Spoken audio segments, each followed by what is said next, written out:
Avez-vous déjà passé des semaines à choyer vos petites graines, à les regarder germer avec fierté, pour finalement les voir s'arrêter net de grandir? Elles restent là, minuscules, fragiles, comme figées dans le temps. C'est le cauchemar de tout jardinier.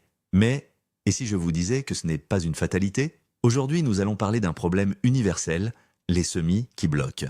Je vous promets qu'à la fin de cette vidéo, vous aurez entre les mains 3 solutions naturelles, redoutablement efficaces et presque gratuites pour relancer la machine. Oubliez les produits chimiques hors de prix vendus en jardinerie. Nous allons utiliser la science de la nature pour créer un véritable électrochoc de croissance. Mais attention, il y a un mythe tenace que nous allons devoir détruire ensemble avant de commencer.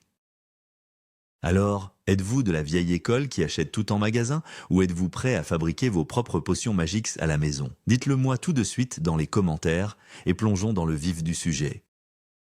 Pour bien comprendre comment agir, il faut faire un petit voyage sous la terre. Quand une graine germe, elle est totalement autonome. Elle contient sa propre petite boîte à lunch, appelée l'endosperme, qui lui fournit toute l'énergie nécessaire pour percer la surface du sol et déployer ses 2 premières fausses feuilles, les cotylédons. C'est une phase magique et très rapide.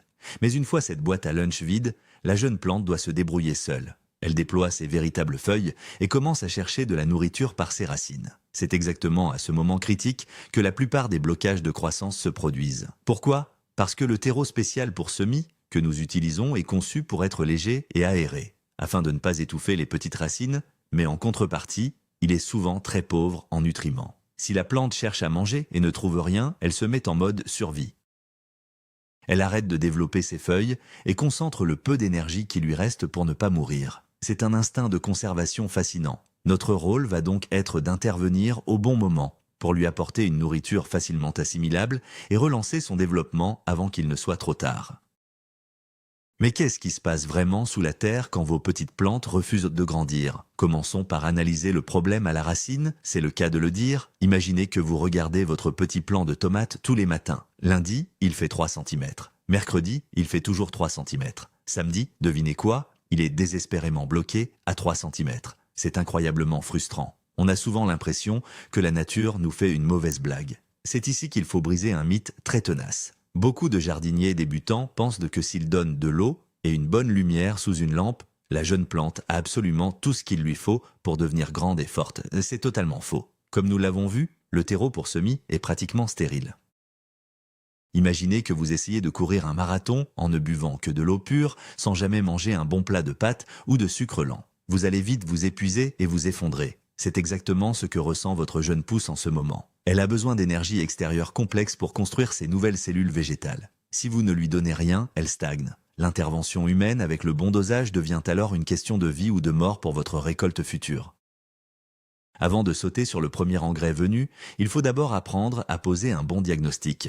Comment savoir si vos plants sont vraiment en manque de nourriture et pas simplement victimes d'un autre problème comme le froid ou un excès d'arrosage? Le secret réside dans l'observation attentive des feuilles. C'est la langue secrète des plantes. Prenez un moment pour regarder les toutes premières feuilles à la base, les cotylédons. Si vous remarquez qu'elles commencent à pâlir, à virer au jaune clair, puis à se dessécher et à tomber de manière prématurée, c'est un signal d'alarme retentissant. La plante a tellement faim qu'elle est en train de vampiriser ses propres feuilles inférieures pour essayer de maintenir en vie le sommet de la tige. Imaginez un navire en perdition qui brûlerait ses propres meubles en bois pour faire avancer son moteur. C'est un sacrifice désespéré. De plus, si la tige principale reste d'un vert très pâle, presque transparent, et qu'elle est aussi fine qu'un cheveu, il n'y a plus aucun doute possible. Vos semis crient « famine ». C'est le moment exact où nous devons intervenir avec notre première solution miracle pour stopper cette cannibalisation végétale. Laissez-moi vous présenter notre premier sauveur, et il se cache sûrement déjà dans vos placards de cuisine. Il s'agit de la levure de boulanger. Oui, vous avez bien entendu, la même levure que vous utilisez pour faire gonfler votre pain ou vos brioches. C'est un véritable élixir de vie pour les plantes bloquées. Pourquoi ça marche si bien? La levure est une source incroyablement riche en vitamines du groupe B, en acides aminés et en phytohormones. Ces éléments sont de puissants stimulateurs pour le développement cellulaire. Imaginez que vous donnez une boisson énergétique hautement concentrée à un athlète fatigué. L'effet est presque immédiat. La levure va agir directement sur le système racinaire en encourageant la plante à créer de nouvelles petites racines blanches, appelées radicelles, qui sont responsables de l'absorption de l'eau et des minéraux. Plus il y a de radicelles, plus la plante mange et plus elle grandit. C'est un cercle vertueux extraordinaire. De plus, ce traitement naturel est extrêmement doux et ne risque pas de choquer la jeune pousse fragile, contrairement aux engrais chimiques agressifs qui peuvent brûler les tissus tendres. Maintenant, passons à la préparation de cette potion magique à base de levure. Il faut être précis pour ne pas faire d'erreur. Beaucoup pensent bien qu'il suffit d'émietter un cube de levure directement sur la terre, mais c'est un mythe dangereux. La levure a besoin d'être activée. Prenez 1 litre d'eau tiède. Attention, l'eau doit être tiède, pas brûlante, autour de 30 degrés, pour ne pas tuer les micro-organismes. Ajoutez-y 1 gramme de levure de boulanger sèche, ou environ 5 grammes si vous utilisez de la levure fraîche en cube. Pour donner de l'énergie à cette levure et la faire se multiplier, ajoutez 1 cuillère à café rase de sucre en poudre. Mélangez doucement le tout jusqu'à ce que la levure soit complètement dissoute. Laissez ensuite reposer cette préparation pendant au moins 2 à 3 heures à température ambiante. Vous allez voir une petite mousse se former à la surface. C'est le signe parfait. C'est l'image même de la vie qui s'active, exactement comme lorsque vous préparez un levain. Votre engrais surpuissant est maintenant prêt à être utilisé sur vos semis désespérés. Comment appliquer cette solution de levure sans commettre d'impair ? L'application demande un peu de doigté. Ne versez jamais cet engrais sur un terreau complètement sec. Si la terre est desséchée, les racines risquent de subir un choc osmotique en recevant soudainement tous ces nutriments. La règle d'or est de toujours humidifier très légèrement le terreau avec de l'eau claire quelques heures avant l'opération. Ensuite, prenez votre potion à la levure et versez doucement l'équivalent de 2 ou 3 cuillères à soupe à la base de chaque petite plante. Imaginez que vous servez un petit café expresso revigorant à votre pousse, il ne faut pas la noyer. Faites très attention de ne pas mouiller les feuilles avec ce liquide, car le sucre et la levure pourraient attirer des champignons indésirables sur le feuillage. Appliquez ce traitement de préférence le matin pour que la plante ait toute la journée pour assimiler cette nouvelle énergie sous l'action de la lumière. Vous serez étonné de voir à quel point les plantes réagissent vite à ce cocktail dynamisant. Mais l'action de la levure ne s'arrête pas là. Elle a un effet secondaire secret et merveilleux. En versant ce liquide vivant dans votre petit pot, vous ne nourrissez pas seulement la plante, vous nourrissez aussi le sol. La levure va activer de manière spectaculaire la vie microbienne présente dans le terreau. Elle agit exactement comme un probiotique pour notre système digestif humain. Les bonnes bactéries du sol vont se multiplier et commencer à décomposer la matière organique de manière beaucoup plus efficace. Elles vont transformer les éléments inertes du terreau en nutriments directement assimilables par les racines. C'est comme si vous embauchiez une petite armée de cuisiniers microscopiques pour préparer les repas de vos plantes 24 heures sur 24. C'est cette synergie entre la plante, la levure et les bactéries du sol qui crée cette explosion de croissance. La terre stérile de vos godets devient un véritable écosystème vivant et bourdonnant d'activités essentielles pour le bien-être à long terme de vos futurs légumes. Passons maintenant à notre deuxième arme secrète, idéale pour les plantes qui sont non seulement bloquées, mais qui semblent aussi faibles et molles. Il s'agit de la cendre de bois. C'est un trésor absolu que nos grands-parents utilisaient déjà dans leur jardin. Si la levure est la boisson énergétique, la cendre de bois est le ciment et les briques. Elle est exceptionnellement riche en potassium, en phosphore et en calcium. Le potassium est le minéral responsable de la solidité des tiges. Si vos semis ont tendance à s'affaisser, à pencher sur le côté sous leur propre poids, c'est exactement ce qu'il leur faut. Le phosphore, quant à lui, est le grand architecte du système racinaire profond. Imaginez que vous construisez un gratte-ciel. Vous ne pouvez pas monter les étages si les fondations ne sont pas solides. La cendre de bois permet à la plante d'ancrer fermement ses racines dans le sol. C'est un engrais structurel qui va transformer de fragiles fils verts en de véritables petites charpentes végétales prêtes à affronter le vent et la pluie une fois plantées en extérieur. Cependant, attention, il y a un mythe extrêmement dangereux concernant la cendre.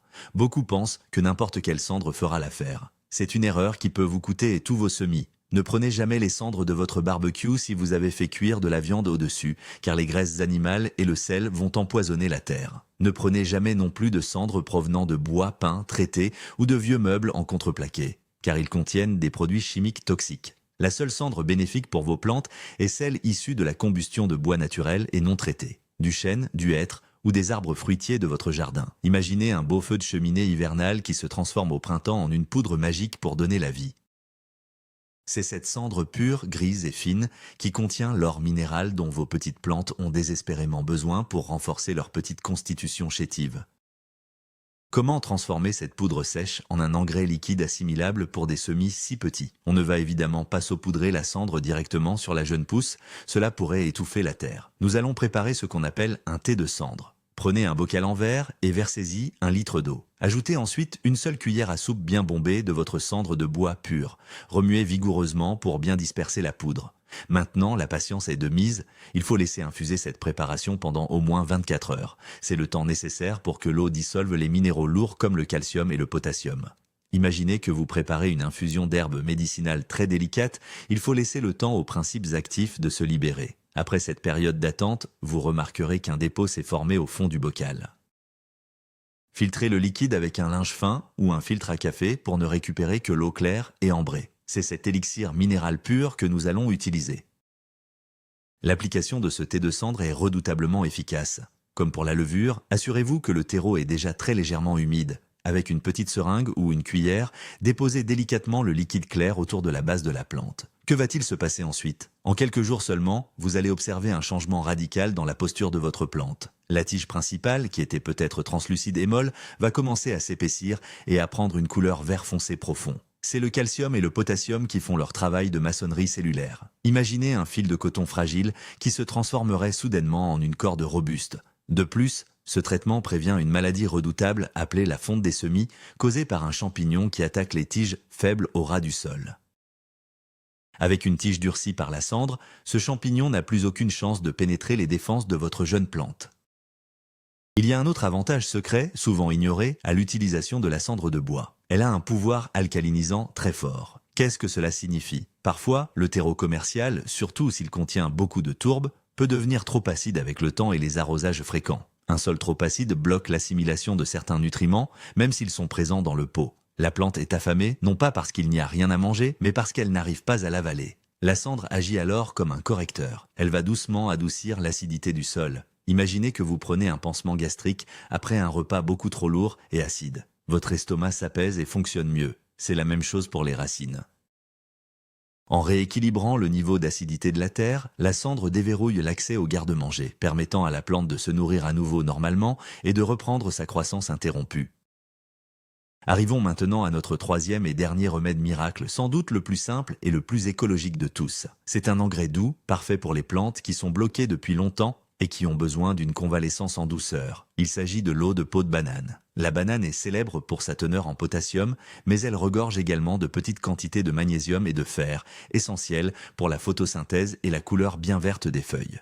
Imaginez les sportifs de haut niveau qui mangent une banane pendant un match de tennis pour éviter les crampes et retrouver de l'énergie instantanée. Eh bien, l'eau de banane fait exactement la même chose pour les jeunes cellules végétales fatiguées. C'est une source d'énergie douce, sucrée et minérale qui va redonner le sourire à vos semis les plus tristes sans aucun risque de surdosage ou de brûlure chimique. Mais attention, là encore, un grand mythe circule sur Internet. On voit souvent des vidéos où des gens coupent des morceaux de peau de banane fraîche et les enterrent directement dans les tout petits godets de semis. Ne faites jamais ça. La peau fraîche va commencer à pourrir très rapidement. Cette décomposition va attirer des moucherons noirs insupportables qu'on appelle les sciarides. Les larves de ces moucherons vont littéralement dévorer les toutes jeunes racines de vos plantes. C'est un désastre absolu. De plus, la décomposition de la peau fraîche va consommer l'azote présent dans la terre, privant ainsi votre plante de cet élément essentiel pour grandir. Au lieu d'aider votre plante, vous allez l'achever. Imaginez mettre un morceau de viande crue dans un petit bocal fermé au soleil, c'est la moisissure assurée. Nous devons procéder de manière beaucoup plus intelligente et propre pour extraire la force de la banane. Voici la seule bonne méthode pour préparer l'engrais à la banane. Prenez les peaux de 2 bananes bio, c'est important pour éviter les pesticides résiduels sur la pelure. Découpez ces peaux en tout petits morceaux à l'aide de ciseaux. Plus les morceaux sont petits, mieux ce sera. Imaginez que vous hachez finement des oignons pour faire une sauce subtile et libérer un maximum de saveur. Placez ces petits carrés de banane dans un grand bocal propre et versez par-dessus 1 litre d'eau à température ambiante. Fermez le bocal, mais pas hermétiquement, laissez l'air circuler un peu. Maintenant, placez ce bocal dans un endroit sombre, comme un placard, pendant 48 heures complètes. C'est le temps d'infusion parfait pour que l'eau se gorge des précieux minéraux contenus dans les fibres de la peau, sans déclencher une fermentation alcoolique trop violente. Pendant ces 48 heures, la magie opère en silence. L'eau va devenir trouble et prendre une légère teinte jaunâtre ou brunâtre. C'est tout à fait normal, c'est le signe que l'extraction fonctionne. Une fois le temps écoulé, il est impératif de filtrer soigneusement le liquide. Retirez tous les morceaux de peau. Vous pouvez jeter ces restes gluants dans votre composteur extérieur, ils y feront des merveilles. Vous vous retrouvez maintenant avec un liquide riche et doux. C'est un véritable sirop de croissance pour vos plantes. Cependant, ce liquide est très concentré. Imaginez un sirop de menthe pur. Vous ne le boiriez pas tel quel, ce serait beaucoup trop fort et écœurant. Il faut toujours le diluer. Pour nos semis délicats, la bonne proportion est de mélanger un volume de cette eau de banane avec un volume d'eau claire et pure. Une fois votre engrais à la banane correctement dilué, vous pouvez l'utiliser en toute sécurité. Arrosez doucement la terre de vos petits pots. Ce qui est à merveilleux avec cet engrais, c'est sa douceur. Il va agir très lentement en libérant le potassium de manière continue sur plusieurs jours. C'est particulièrement efficace pour les semis de plantes gourmandes en fruits comme les aubergines, les poivrons ou les tomates. Vous remarquerez que les nouvelles feuilles qui vont apparaître seront beaucoup plus grandes, plus lisses et d'un vert très éclatant. C'est le signe que la photosynthèse fonctionne enfin à plein régime. La plante a retrouvé son dynamisme interne, elle est prête à sortir de sa léthargie et à reprendre sa course vers le soleil. C'est souvent l'engrais préféré des jardiniers d'intérieur pour son odeur discrète et son action infaillible. Maintenant que vous connaissez ces 3 potions magiques, une question vous brûle sûrement les lèvres. Faut-il mélanger la levure, la cendre et la banane pour créer le super engrais ultime et gagner du temps? La réponse est un grand non définitif. S'il vous plaît, ne jouez pas aux apprentis sorciers. Ces jeunes plantes sont comme des bébés. Imaginez que vous forcez un nourrisson à manger 3 énormes repas de fête à la suite. Il va être malade à coup sûr. Si vous donnez tout en même temps à vos semis, vous allez provoquer ce qu'on appelle une brûlure racinaire par excès de sels minéraux. Les racines vont s'assécher et la plante mourra en quelques heures, complètement asphyxiée. Le secret de la réussite réside dans le choix et la modération. Choisissez un seul des 3 engrais, celui qui correspond le mieux aux symptômes de vos plantes, et testez-le. Il y a un autre détail crucial qui fait souvent la différence entre un échec et une réussite spectaculaire lors du nourrissage des semis. C'est la température de l'eau. C'est une erreur classique que je vois tout le temps. Vous avez préparé votre belle potion et vous l'appliquez très froide. C'est un choc thermique terrible pour la plante. Imaginez que vous prenez une douche glacée juste après avoir mangé un repas très chaud, votre corps va se crisper violemment. Les racines d'une jeune pousse font exactement la même chose. Si elles reçoivent de l'eau froide, elles se contractent et se ferment. Elles deviennent incapables d'absorber les nutriments que vous venez gentiment de leur apporter. Veillez donc toujours, mais vraiment toujours, à ce que vos engrais liquides naturels soient exactement à la même température que la pièce où se trouvent vos plantes, idéalement autour de 20 degrés. C'est une petite précaution qui change absolument tout.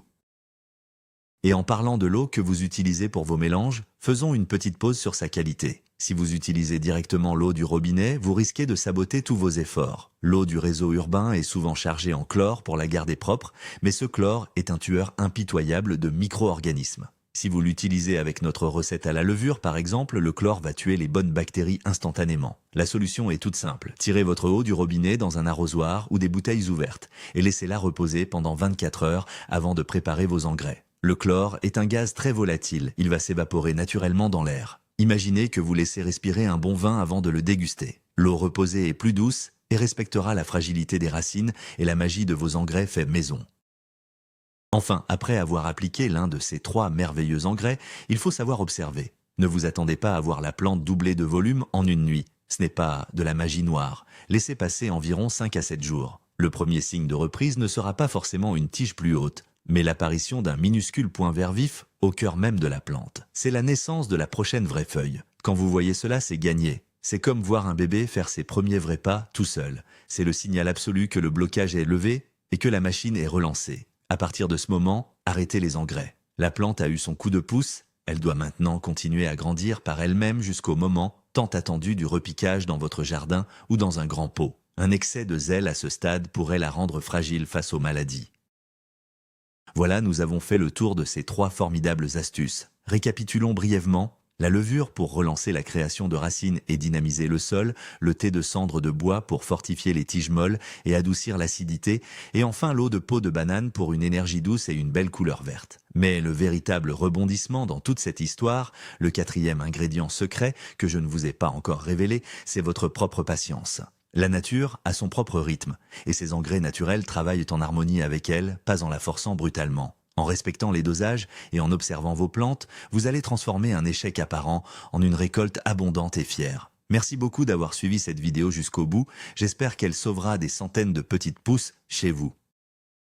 Si c'est le cas, pensez vraiment à vous abonner, à laisser un gros pouce bleu pour soutenir la chaîne et à partager cette astuce avec vos amis jardiniers. Et avant de vous laisser filer au potager, j'ai une question pour vous.